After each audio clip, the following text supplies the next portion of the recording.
Hello ವೀಕ್ಷಕರೇ, ಕಾಂಗ್ರೆಸ್ ಅಧ್ಯಕ್ಷ ಮಲ್ಲಿಕಾರ್ಜುನ ಖರ್ಗೆ ಅವರು ಎಲ್ಲ ಎಕ್ಸಿಟ್ ಪೋಲ್ಗಳು ಉಲ್ಟಾ ಪಲ್ಟಾ ಆಗಲಿದೆ ಎಂದು ಹೇಳಿದ್ದಾರೆ. ಆದರೆ ಎನ್ಡಿಎ ಪಾಳಯದಲ್ಲಿ ಹರ್ಷ ತುಂಬಿಕೊಂಡಿದೆ. ಯಾಕೆಂದ್ರೆ ಈ ಸಲವೂ ಬಿಹಾರದಲ್ಲಿ ಎನ್ಡಿಎ ಅಧಿಕಾರಕ್ಕೆ ಬರುತ್ತದೆ ಎಂಬ ಸಂತೋಷ ಅದು. ಬಹುತೇಕ ಮುಖ್ಯವಾಹಿನಿಯ ಚಾನೆಲ್ಗಳು ಎನ್ಡಿಎ ಸರ್ಕಾರವೇ ಈ ಸಲವೂ ಬಿಹಾರದಲ್ಲಿ ಅಸ್ತಿತ್ವಕ್ಕೆ ಬರಲಿದೆ ಎಂದಿವೆ. ಸಾಮಾನ್ಯವಾಗಿ ಎಲ್ಲ ಎಕ್ಸಿಟ್ ಪೋಲ್ ಬಿಹಾರ ಚುನಾವಣೆಯ ಫಲಿತಾಂಶದ ಬಹುಶಃ ಎನ್ಡಿಎ ಪರವಾಗಿ ನೀಡಿದ್ರೆ, ಜರ್ನಲ್ ಮಿರರ್ ಮಾತ್ರ ಈ ಸಲ ಬಿಹಾರದಲ್ಲಿ ಇಂಡಿಯಾ ಕೂಟ ಅಥವಾ ಮಹಾಗಠಬಂಧನ್ ಅಧಿಕಾರಕ್ಕೆ ಬರುತ್ತಿದೆ ಎನ್ನುವಂಥ ಭವಿಷ್ಯವನ್ನು ನುಡಿದಿದೆ.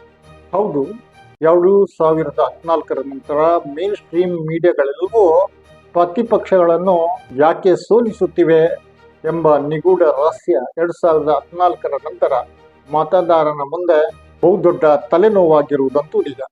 ವೀಕ್ಷಕರೇ, ಸಾಮಾನ್ಯವಾಗಿ ಇತ್ತೀಚೆಗೆ ಸಾಮಾಜಿಕ ಮಾಧ್ಯಮಗಳ ಚಾನೆಲ್ಗಳು ದುಡಿಯುವ ಭವಿಷ್ಯದಲ್ಲಿ ಪ್ರತಿಪಕ್ಷ ಗೆದ್ದಿರುತ್ತದೆ. ಅಂತ ಮುಖ್ಯವಾಹಿನಿಯ ಚಾನೆಲ್ಗಳು ನೀಡುವ ಎಕ್ಸಿಟ್ ಪೋಲ್ ಲೆಕ್ಕದಲ್ಲಿ ಬಿಜೆಪಿ ನೇತೃತ್ವದ ಎನ್ಡಿಎ ಸರ್ಕಾರ ಗೆದ್ದಿರುತ್ತದೆ. ಜರ್ನಲ್ ಮಿರರ್ ಮಾತ್ರ ಈ ರೂಢಿಗಿಂತ ಭಿನ್ನವಾದ ಫಲಿತಾಂಶವನ್ನು ಹೇಳ್ತಾ ಇದೆ. ಅದರ ಪ್ರಕಾರ ಆರ್ಜೆಡಿ ಕಾಂಗ್ರೆಸ್ ನೇತೃತ್ವದ ಮಹಾಗಠಬಂಧನ್ ಸರ್ಕಾರ ಕಟ್ತದೆ. ಅದು 130ರಿಂದ 140 ಸೀಟುಗಳನ್ನು ಗೆಲ್ಲುತ್ತದೆ. ಎನ್ಡಿಎಗೆ ಬಹುಮತವೇ ಸಿಗಲ್ಲ, 100ರಿಂದ ಅಥವಾ 110 ಸೀಟುಗಳು ಮಾತ್ರ ಸಿಗುತ್ತದೆ. ಬಿಹಾರದ ಒಟ್ಟು 243 ಸೀಟುಗಳಲ್ಲಿ 122 ಸೀಟುಗಳು ಕೇವಲ ಬಹುಮತ ಪಡೆಯಲು ಬೇಕಾಗುತ್ತದೆ. ಜರ್ನಲ್ ಮಿರರ್ ಎಕ್ಸಿಟ್ ಪೋಲ್ ಪ್ರಕಾರ ಆರ್ಜೆಡಿ ಕಾಂಗ್ರೆಸ್ ವಿಐಪಿ ಸಖ್ಯವೇ ಈ ಸಲ ಅಧಿಕಾರಕ್ಕೆ ಬರ್ತದೆ. ಬಿಹಾರದ ಮತದಾರ ಬದಲಾವಣೆಯನ್ನು ಬಯಸಿದ್ದಾನೆ. ನಿತೀಶ್ ಕುಮಾರ್ ಸರ್ಕಾರ ಮತ್ತೊಮ್ಮೆ ಅಸ್ತಿತ್ವಕ್ಕೆ ಬರುವುದಿಲ್ಲ.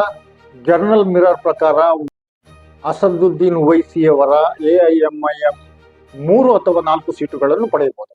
ಪ್ರಶಾಂತ್ ಕಿಶೋರ್ ಜನ್ ಸ್ವರಾಜ್ ಪಾರ್ಟಿ ಮತ್ತು ಇತರರು ಸೇರಿ 3 ಸೀಟುಗಳನ್ನು ಪಡೆಯುತ್ತಾರೆ. ಬಿಹಾರದ ಈ ಸಲದ ಚುನಾವಣೆಯ ಬಗ್ಗೆ ಯಾರು ಇಂತಹ ಎಕ್ಸಿಟ್ ಪೋಲ್ ಅನ್ನು ಹೇಳೇ ಇಲ್ಲ. ಜರ್ನಲ್ ಮಿರರ್ ಕೇವಲ ಪ್ರತಿಪಕ್ಷವನ್ನು ಸಂತೈಸಲಿಕ್ಕೊಂದು ಸಮೀಕ್ಷೆಯನ್ನು ತಂದಿದೆ ಎಂದು ಹೇಳಕ್ಕಾಗಲ್ಲ. ಯಾಕೆಂದ್ರೆ ನಿಮಗೂ ಗೊತ್ತು, ಸಾಮಾಜಿಕ ಮಾಧ್ಯಮಗಳಲ್ಲಿರುವ ಹಲವು ಚಾನೆಲ್ಗಳಲ್ಲಿ ಬಂದ ಚರ್ಚೆಗೆ ಇದು ಹೊಂದಿಕೆಯಾಗುವ ಲೆಕ್ಕವಾಗಿದೆ. ಗ್ರೌಂಡ್ ರಿಪೋರ್ಟ್ಗಳ ಆಧಾರದಲ್ಲಿ ಈ ಸಲ ತೇಜಸ್ವಿ ಅವರು ಬಿಹಾರದ ಮುಖ್ಯಮಂತ್ರಿಯಾಗುತ್ತಾರೆ ಎಂದು ಚರ್ಚೆಯಲ್ಲಿ ವಿಶ್ಲೇಷಣೆಗಳಲ್ಲಿ ಕೇಳಿ ಬಂದಿವೆ. ಮಾತ್ರ ಅಲ್ಲ, ಇನ್ನೊಂದು ಕಡೆ ರಾಷ್ಟ್ರೀಯ ಪಕ್ಷಗಳಾದ ಬಿಜೆಪಿ ಮತ್ತು ಕಾಂಗ್ರೆಸ್ ಅನ್ನು ಈ ಸಲ ಬಿಹಾರದ ಮತದಾರರು ಕೈ ಬಿಟ್ಟಿದ್ದಾರೆ. ಹೆಚ್ಚು ಸೀಟುಗಳು ಅವು ಪಡೆಯಲ್ಲ. ಬಿಹಾರಿ ಮತದಾರ ಪ್ರಾದೇಶಿಕ ಪಕ್ಷಗಳನ್ನೇ ನೆಚ್ಚಿಕೊಂಡಿದ್ದಾರೆ ಎನ್ನುವಂಥ ವಿಶ್ಲೇಷಣೆಗಳು ಕೂಡ ಸಾಮಾಜಿಕ ಮಾಧ್ಯಮಗಳಲ್ಲಿ ಬಂದಿವೆ.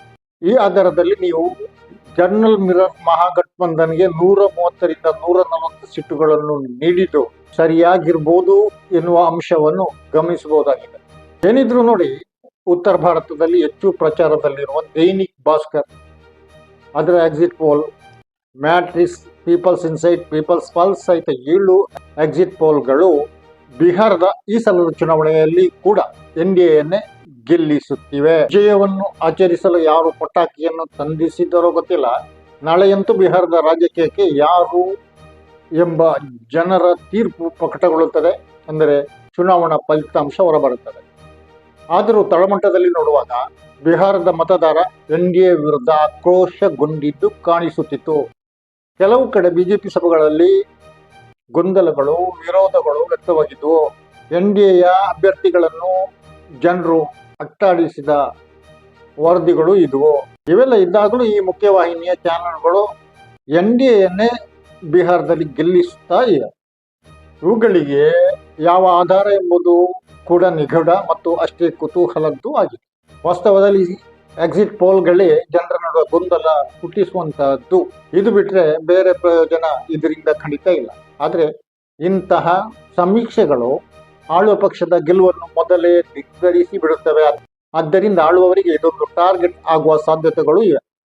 ಜನರು ಇಂತಹ ಸಾಧ್ಯತೆಗಳನ್ನೆಲ್ಲ ಲೆಕ್ಕ ಮಾಡಿ ಯಾಕೋ ಗೊತ್ತಿಲ್ಲ, ಕೆಲವು ಸಲ ಮತದಾನೋತ್ತರ ಸಮೀಕ್ಷೆಯನ್ನು ನಿಷೇಧಿಸಬೇಕೆಂಬ ಧ್ವನಿ ಎತ್ತಿದ್ದು ಇದೆ. ಯಾಕೆಂದ್ರೆ ಮೈನ್ ಸ್ಟ್ರೀಮ್ ಮೀಡಿಯಾಗಳು ಆಳುವ ಪಕ್ಷವನ್ನೇ ಗೆಲ್ಲಿಸುತ್ತಿರುವ ಬೇಸರ ಜನರಿಗೆ ಇರುವುದರಿಂದ ಈ ಧ್ವನಿ ಹೇಳುತ್ತಿರುವುದು ಆಗಿರ್ಬೋದು. Journal mirror Hindi news channel ಆಗಿದೆ. ಅಂದರೆ news and information service journal mirror 2021ರಲ್ಲಿ ಪ್ರಾರಂಭಗೊಂಡಿತ್ತು. ಅದು ಸಮೀಕ್ಷೆಯನ್ನು ಗೂಗಲ್ ಜೆಮಿನಿ AI ಟೂಲ್ ಉಪಯೋಗಿಸಿ ನಡೆಸಿದೆ. ಈ ಚಾನೆಲ್ ಸಮಕಾಲೀನ ರಾಜಕೀಯ, ಸಾಮಾಜಿಕ ವಿಷಯಗಳನ್ನು ಮತ್ತು ಮೂಲೆಗೆ ಒತ್ತಲ್ಪಟ್ಟ ದಲಿತರು, ಮುಸ್ಲಿಂ ಸಮುದಾಯಗಳ ಸಮಸ್ಯೆಗಳನ್ನು ಕವರ್ ಮಾಡ್ತಾ ಇದೆ. ಅಂದರೆ ಇಂತಹ ಸುದ್ದಿಯನ್ನು ವರದಿ ಮಾಡುತ್ತದೆ. ಸಾಮಾಜಿಕ ನ್ಯಾಯಾಧಾರಿತವಾಗಿ ಕೆಲಸ ಮಾಡುತ್ತಿರುವ ಪರ್ಯಾಯ ಮಾಧ್ಯಮ ಎಂದು ಇದನ್ನು ನೀವು ಕರೆಯಬಹುದು. ನೋಡಿ, Dainik Bhaskar, matrix, people insight, people ಪಲ್ಸ್ಗಳು NDAಗೆ 145ರಿಂದ 160 ಸೀಟುಗಳನ್ನು ನೀಡಿವೆ. ಇದೇ ವೇಳೆ ಕಾಂಗ್ರೆಸ್ RJD ನೇತೃತ್ವದ ಮಹಾಗಠಬಂಧನಿಗೆ 73ರಿಂದ 91 ಸೀಟುಗಳು ಮಾತ್ರ ಸಿಗುತ್ತದೆ ಎನ್ನುತ್ತಿದೆ. ಜನ್ ಸ್ವರಾಜ್ ಪಾರ್ಟಿಗೆ 3 ಮತ್ತು ಇತರರಿಗೆ 5ರಿಂದ 10 ಸೀಟುಗಳವರೆಗೂ ಸಿಗಬಹುದು. ಮ್ಯಾಟ್ರಿಕ್ಸ್ನ ಸಮೀಕ್ಷೆಯಲ್ಲಿ NDAಗೆ 147ರಿಂದ 167 ಸೀಟುಗಳು ಸಿಗುತ್ತವೆ. ಇದೇ ವೇಳೆ ಮಹಾಸಖ್ಯಕ್ಕೆ 70ರಿಂದ 90 ಸೀಟುಗಳು ಮಾತ್ರ ಸಿಗುತ್ತವೆ. ಜನ್ ಸ್ವರಾಜ್ ಪಾರ್ಟಿಗೆ 0 ಅಥವಾ 2 ಸೀಟುಗಳು, ಇತರರಿಗೆ 2ರಿಂದ 8 ಸೀಟುಗಳವರೆಗೂ ಸಿಗಬಹುದು. ಪೀಪಲ್ಸ್ ಇನ್ಸೈಟ್ ಲೆಕ್ಕದಲ್ಲಿ NDAಗೆ 133ರಿಂದ 148 ಸೀಟುಗಳು ಸಿಗುತ್ತವೆ. ಅದೇ ವೇಳೆ ಮಹಾಗಠಬಂಧನ್ಗೆ 87ರಿಂದ 102 ಸೀಟುಗಳು ಸಿಗ್ತದೆ. ಜನ್ ಸ್ವರಾಜ್ ಪಾರ್ಟಿಗೆ 0ರಿಂದ 2 ಸೀಟುಗಳು, ಇತರರಿಗೆ 3ರಿಂದ 6 ಸೀಟುಗಳು. ಇದೇ ರೀತಿ ಇತರೆಲ್ಲ ಸರ್ವೆಗಳು ಕೂಡ ಇವೆ. ಅಂದ್ರೆ NDA ಈ ಸಲ ಗೆಲ್ಲುವುದು, ಅಧಿಕಾರಕ್ಕೆ ಬರುವುದು ಎಂದು ಎಕ್ಸಿಟ್ ಪೋಲ್ಗಳು ಹೇಳುತ್ತಿರುವುದು. ಇಷ್ಟು ಸ್ಪಷ್ಟವಾಗಿ ಎಲ್ಲ ಸಮೀಕ್ಷೆಗಳು ಹೇಳುವ ಕರ್ನಲ್ ಮಿರರ್ ಭಿನ್ನರಾಗ ಬೇರೆ ಕತೆ ಹೇಳ್ತಾ ಇದೆ. ತೇಜಸ್ವಿ ಯಾದವ್, ರಾಹುಲ್ ಗಾಂಧಿ